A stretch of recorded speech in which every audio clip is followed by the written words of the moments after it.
comenzar.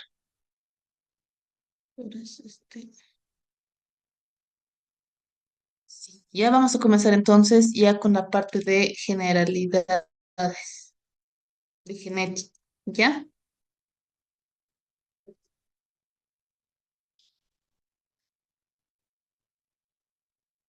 Entonces comenzaremos.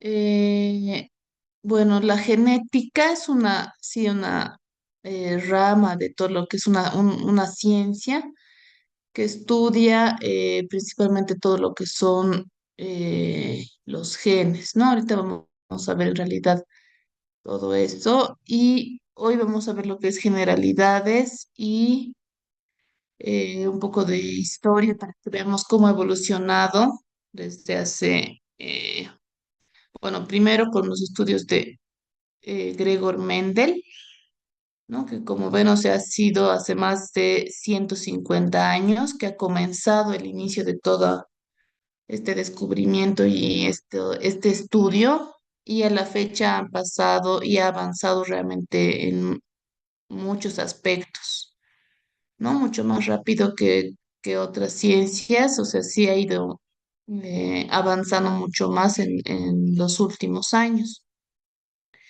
Y bueno, es el estudio de los principios de transmisión, ¿no? Cómo pasan de generación en generación los caracteres hereditarios, primero, y hasta el conocimiento de las bases citológicas, bioquímicas y moleculares de la herencia.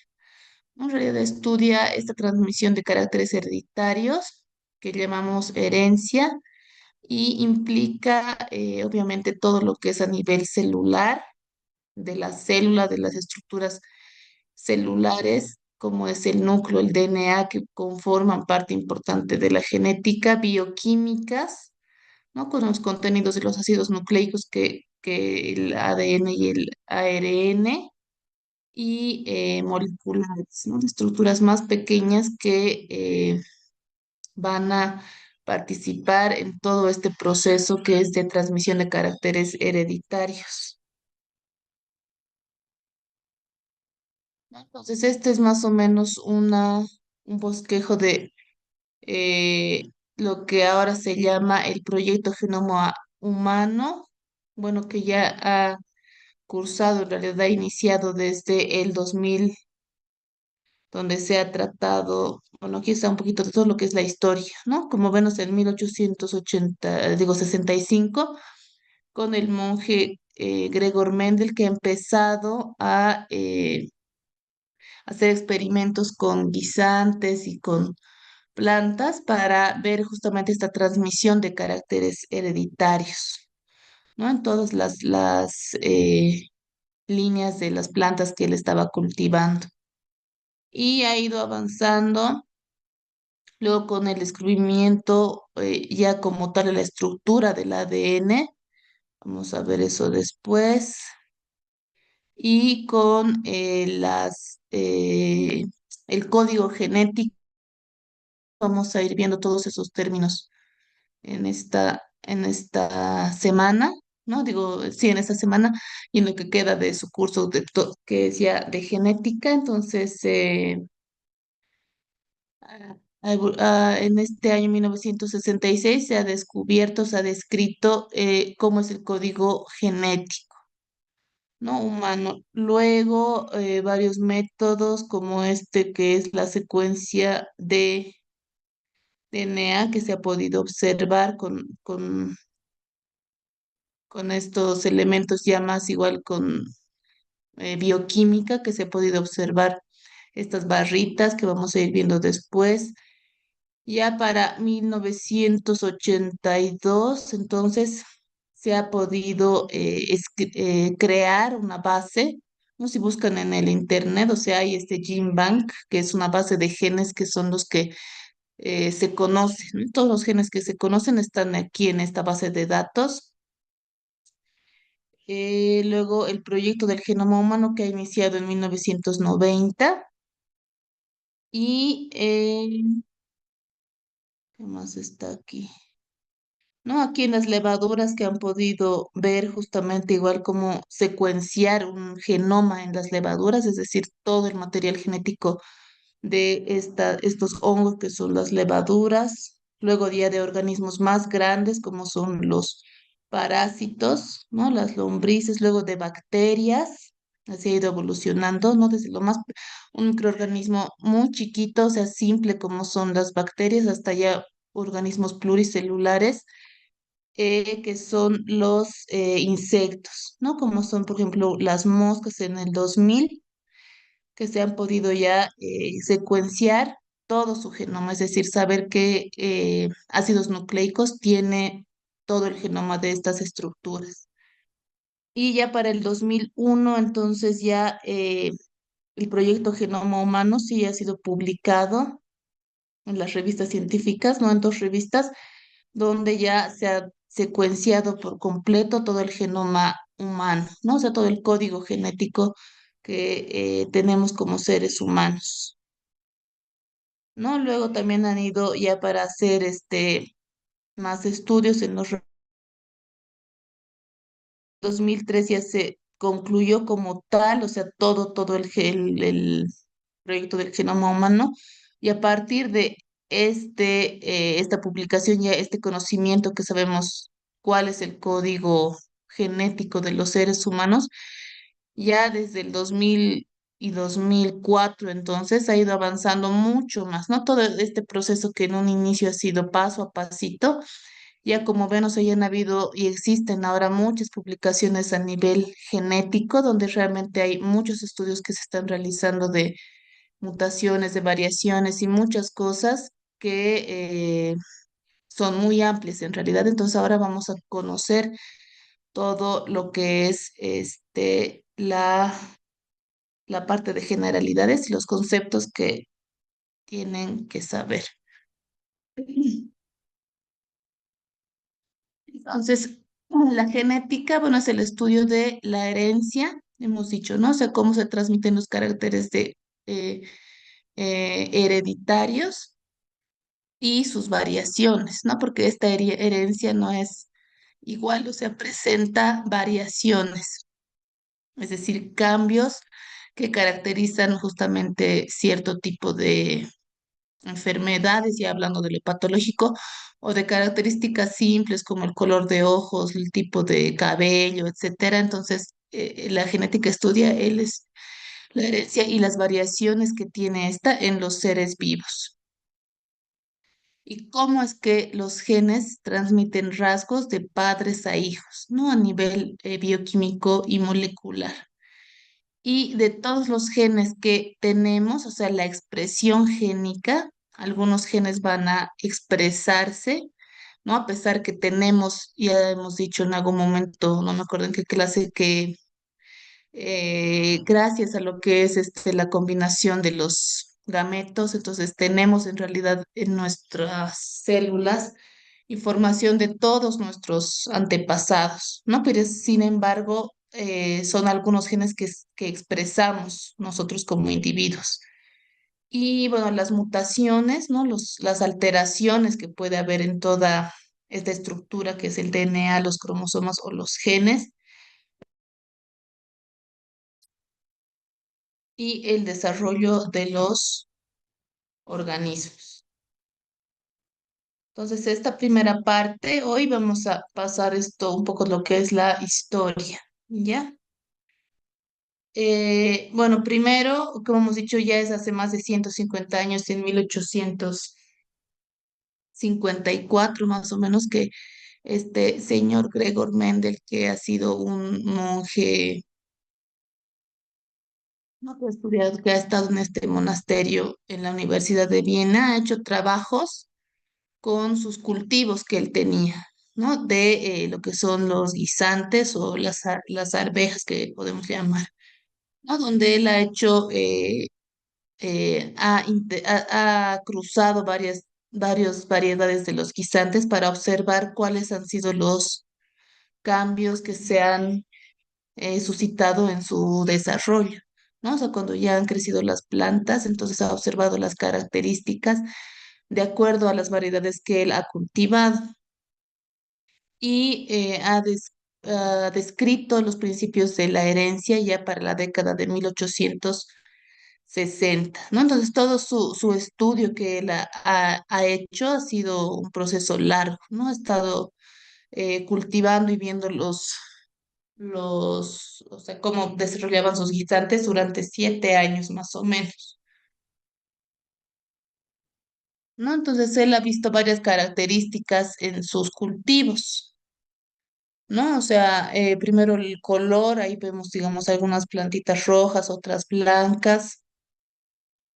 También ha visto, bueno, primero él, a partir de estas características que observaba, él supuso que cada planta, ¿no? Tenía dos factores que él lo ha denominado de esa manera, que controlaban una característica especial, ¿no? Por ejemplo, el color de sus flores, que él ha podido observar que había plantas con flores rojas y plantas con flores blancas. Entonces, a esto lo ha denominado factores, es decir, que hay ciertos factores que van a determinar que una planta tenga flores rojas y hay otros factores que van a igual determinar que una planta tenga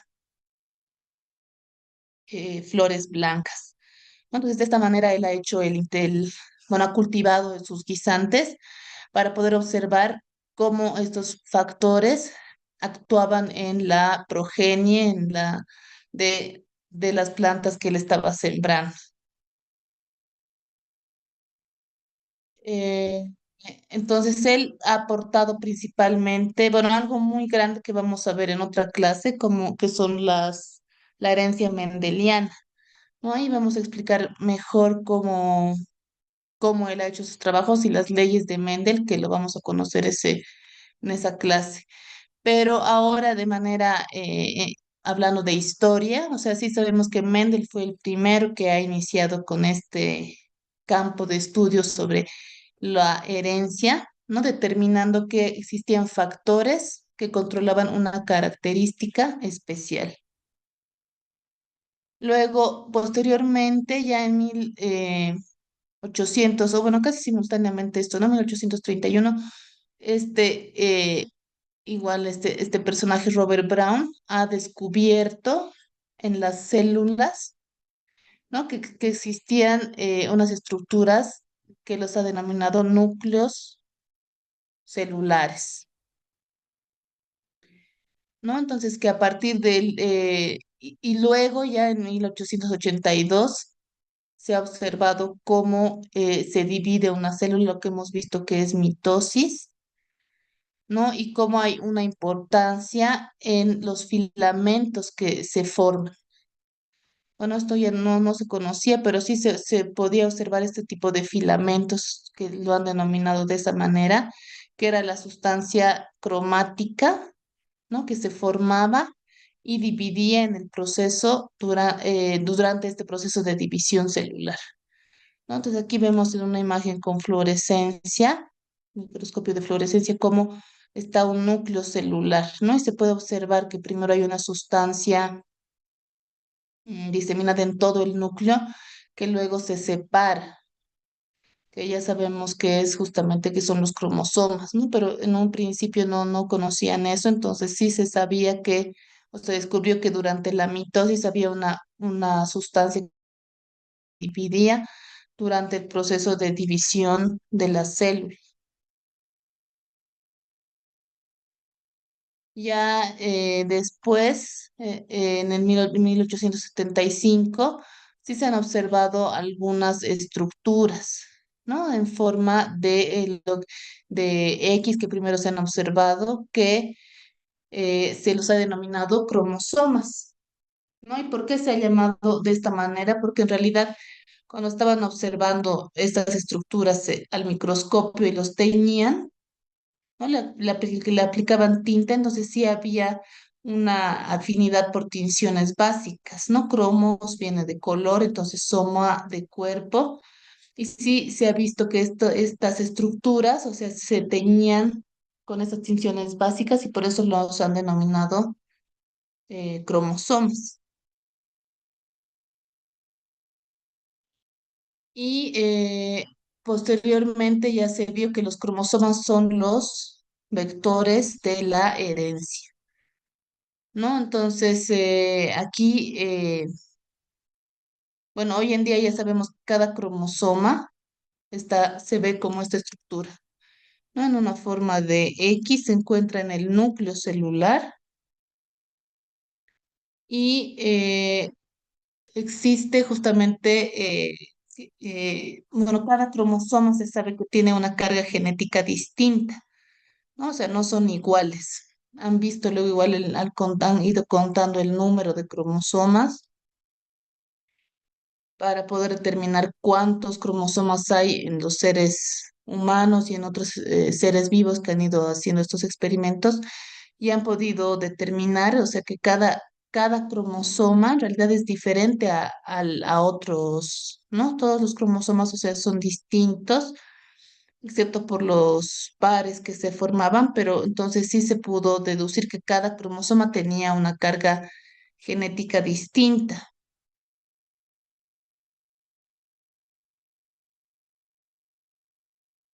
Y bueno, luego este, este otro persona, estos dos, no, bueno, tres en realidad, eh, científicos alemanes han justamente en esta época, como ven, o sea, Gregor Mendel la compró en 1850, ¿no? Entonces, ya 50 años después, porque lo que hace Gregor Mendel es que presenta justamente todos su trabajo en lo que era la comisión científica de ese entonces. Sin embargo, no le dan la importancia en ese momento, ¿no? Son ya mucho después, en 1900, donde estos científicos, ¿no? Realmente sí han prestado atención y han reconocido el valor de los estudios que hizo Gregor Mendel. ¿No? Y justamente ya a partir de que han retomado esos estudios y han revisado mejor los estudios, ya en 1911 los factores que había denominado Gregor Mendel que determinan ciertas características han sido llamados genes, ¿no? En 1911 que ya se introduce esta palabra, ¿no? Y fue empleado por este científico Johansen con o sea, significando lo mismo, ¿no? O sea, los factores que determinan ciertas características de las plantas o de los seres vivos son los genes. Y también a partir de esta denominación ya de gen que aparecía, entonces podemos observar que estos términos, ¿no? ¿Qué es genotipo y qué es fenotipo?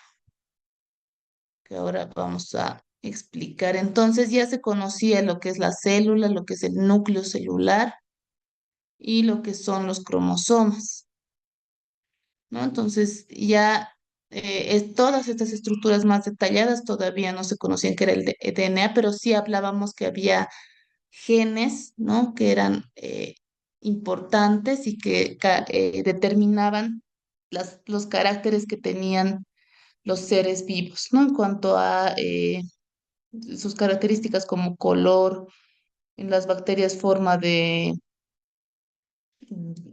si es liso, rugosa su superficie, entonces ya se hablaba de lo que son genes y por lo tanto podríamos hablar de genotipo y fenotipo, ¿no? A partir de este término que es gen. No sé si está aquí.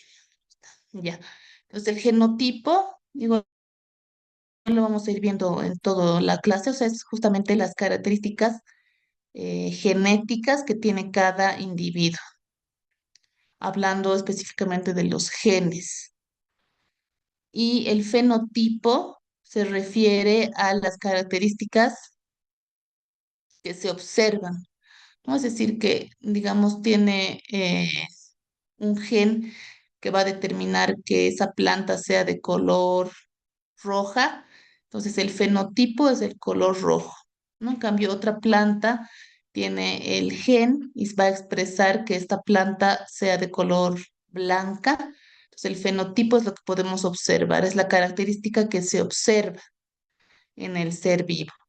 Y genotipo es justamente lo que se encuentra a nivel molecular y estructural, o sea, qué genes son los que contiene para que se expresen de cierta manera y podamos observar esa característica. Mm. Y esto ya es igual importante, ¿no? Ya a nivel más bioquímico, cómo es que comienza a lo que se llamaba el dogma de la biología, ¿no? O sea, cómo es que el ADN comienza y, es decir, codifica realmente, o sea, toda la estructura de un ser humano, ¿no? Y contiene toda la información. Entonces, bueno, esto sí lo vamos a ver en detalle la próxima semana, que es justamente todo esto, pero ahora de manera general, entonces sabemos que cada célula en el núcleo celular contiene lo que es ADN, ¿no? Ácido desoxirribonucleico, desoxirribonucleico. Entonces, este ADN, primero en la célula puede tener una replicación, ¿no? O sea, como está con la flechita. En el momento del núcleo para que se generen en la mitosis, por ejemplo, se duplica el DNA, hemos dicho, ¿no? En una división celular para que genere dos células hijas. Ahora, cuando hablamos de la codificación para una proteína, entonces sabemos que el ADN va a ser transcrito al ARN, ¿no? El del otro ácido nucleico, que es el ácido ribonucleico. Toda la información que está en este ADN, entonces va a pasarse, va a transcribirse al ARN y el ARN es como un mensaje, ¿no? O sea, tiene justamente lo que es la información del ADN que va a ser traducida, ¿no? O sea, gracias a los ribosomas en una proteína. Primero en un aminoácido cada segmento, luego van a conformar lo que es una proteína. Entonces, de esta manera se forman todas las proteínas en las células y justamente todo lo que ya es un organismo. Luego, también tenemos una transcripción inversa en algunos eh, organismos, ¿no? Los virus, por ejemplo, que utilizan este tipo de transcripción de ARN a ADN. Entonces, sí existe también esa transcripción y esto ya lo vamos a entender mejor la próxima clase, pero esto es importante que sepan, o sea, que es justamente de esta manera, ¿no? O sea, aunque bueno, no tanto como vamos a ver después, porque igual hay varios procesos entre este paso que pueden modificar esta estructura, ¿no? Pero ya de manera más sencilla sabemos que el ADN va a transcribirse a ARN y luego este mensaje traducirse en una proteína.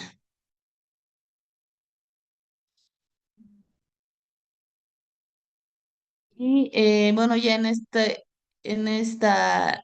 años, en 1951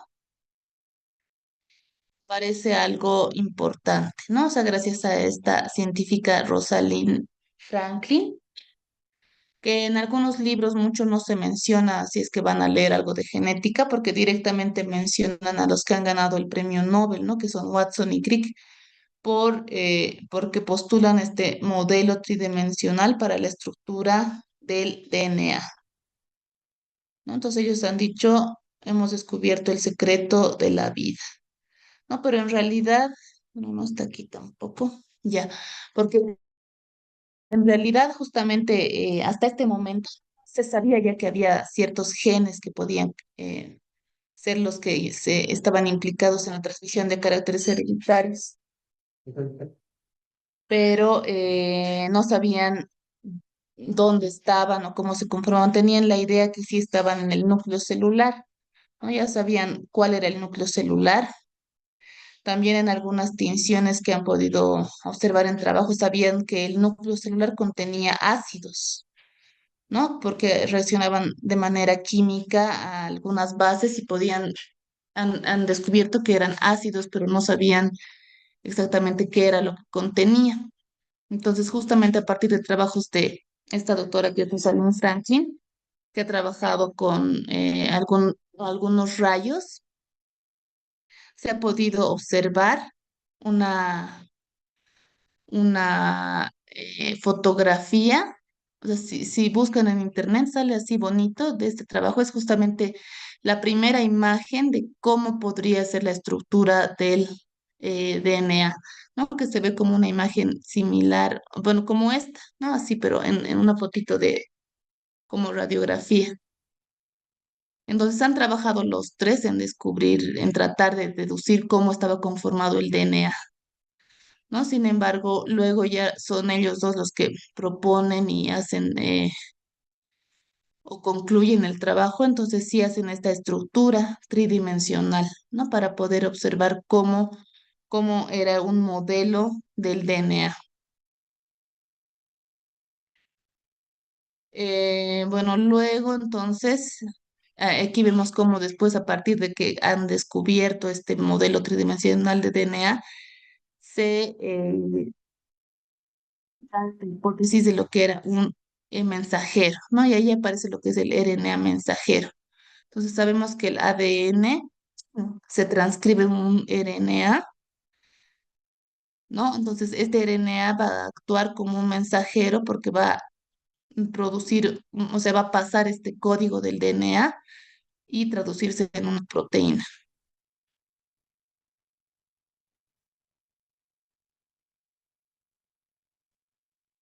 Y luego, una vez que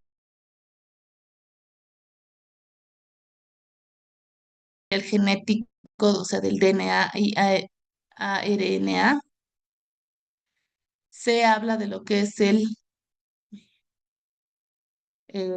proyecto, se inicia el proyecto del genoma humano, ¿no? En 1990, donde se trata de descubrir, ¿no? O definir cuál es el código genético de los seres humanos, ¿no? Entonces, a partir de conocimientos de instrucciones químicas precisas que definen los organismos, ¿no? Y genoma es la constitución genética de un individuo. Este término de oma quiere decir totalidad, ¿no? Entonces, se ha iniciado con conocer la totalidad de los genes que tiene un organismo. Y a partir de esto ya ha cambiado y ha avanzado mucho porque tenemos en realidad proteómica, ahora tenemos, ¿no? O sea, para conocer todas las proteínas y hay varios estudios que tratan ya de conocer la totalidad de, de proteínas, de lípidos, de varias sustancias que tenemos como seres humanos, ¿no? Pero todo a partir de esta, eh, de, de tratar de descifrar el código genético de los seres humanos, ¿no? Entonces, el objetivo ha sido primero adquirir información fundamental sobre la constitución genética humana, ¿no? Para poder ampliar el conocimiento científico en genética y cómo los genes influyen en la salud y en la enfermedad. Su objetivo ha sido también identificar los genes del ADN humano, determinar sus secuencias y bases de datos. Y bueno, han tenido que desarrollarse varias herramientas y tecnologías también para poder hacer este estudio, ¿no? Que hoy en día ya son muchas que se utilizan, como el PCR y otros secuenciadores ya a nivel genómico que sí existen en el mercado y hay también aquí en Bolivia en algunos, en biología, la carrera de biología tiene un secuenciador que nos puede determinar el genoma de todo un ser vivo, ¿no? Entonces, se ha iniciado con el proyecto para 5 microorganismos primero, ¿no? Primero una bacteria que es la Escherichia coli, luego una levadura, un parásito y ya una estructura más grande que es un insecto, una mosca y luego un ratoncito. Ok, están con sus especies y sus nombres en biología, pero como ven, o sea, de un organismo unicelular, que es una bacteria, han pasado a un organismo multicelular. ¿no? Entonces, hoy en día, como les digo, sí hay para los seres humanos, entonces son organismos mucho más grandes. Y a partir de esto, bueno, siempre con lo que es la genética ha tenido que ver mucho lo que son los temas éticos, ¿no? Para poder realmente trabajar a este nivel de genes legales y sociales que en algún momento también aparecen, porque a partir de lo que ha sido la genética y el genoma humano, o sea, ya hay muchos estudios que se han hecho, o sea, como también parte de la clonación que sí se ha hecho de la oveja Dolly, luego de algunos alimentos, ¿no? O sea, como son los organismos también transgénicos, que donde ahí también ha resultado la genética, entonces siempre ha estado relacionado con la ética y alguna término legal para poder trabajar en este ámbito.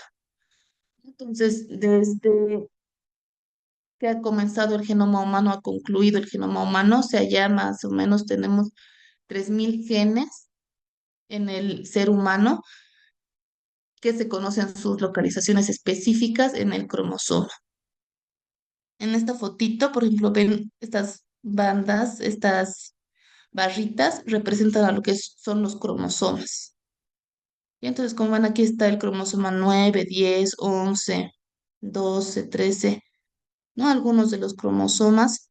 Entonces se conoce cuánto miden, su longitud, cuántos pares de bases tiene y qué genes se encuentran en cada nivel. Luego vamos a ver que los cromosomas tienen un brazo largo, un brazo corto, ¿no? Entonces ya hoy en día se sabe, por ejemplo, este gen que es importante para la diabetes tipo 2 está en el brazo corto del cromosoma 9, ¿no? Entonces este de la artritis reumatoide, que es el TRAF1C5, está en el brazo largo del cromosoma 9, ¿no? Y de esta manera entonces conocemos ya, como dice, más de 3.000 genes, su localización específica en los cromosomas. Y también, aparte de conocer la localización, también se han identificado algunos defectos moleculares, ¿no? A nivel ya de lo que es más chiquitito en cuanto a la secuencia que pueda tener este gen, responsable de cierto número de enfermedades genéticas importantes. Y bueno, esto es la parte de historia, ¿no? Un poco como una pequeña introducción. Ya el día viernes vamos a ver algunos términos de lo que es un alelo, la importancia de la genética. Les mostraré, ¿no? O sea, cuál es el papel de la genética en ciencias de la salud y la genética clínica, las enfermedades genéticas y conceptos básicos para que ya podamos ir avanzando esta, todo el resto de sus clases que les queda.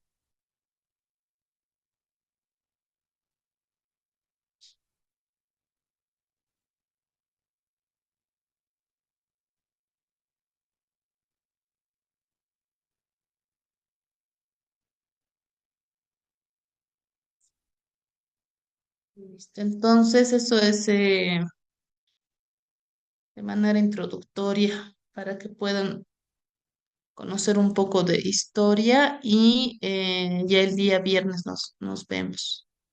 No de esta parte, o sea, no, tampoco creo que les hagan preguntas de esto, ¿no? Pero sí es para conocer y para poder entender cómo ha evolucionado todo esto, ¿no? Desde pasos pequeños y todo lo que hoy en día se hace. Entonces, no sé si tienen alguna pregunta, chicos, o el viernes nomás. Ahí nos vemos.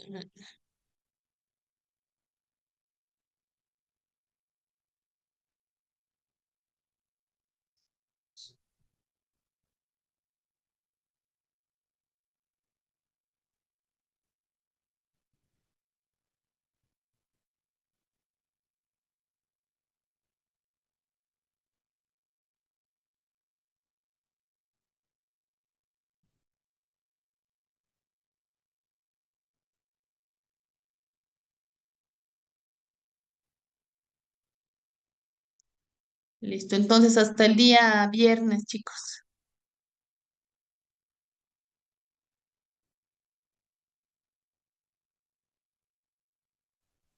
Hasta luego, doc. Hasta luego, Hasta luego, doctora. doctora. Hasta luego, Hasta luego. doctora. Hasta luego, doctora.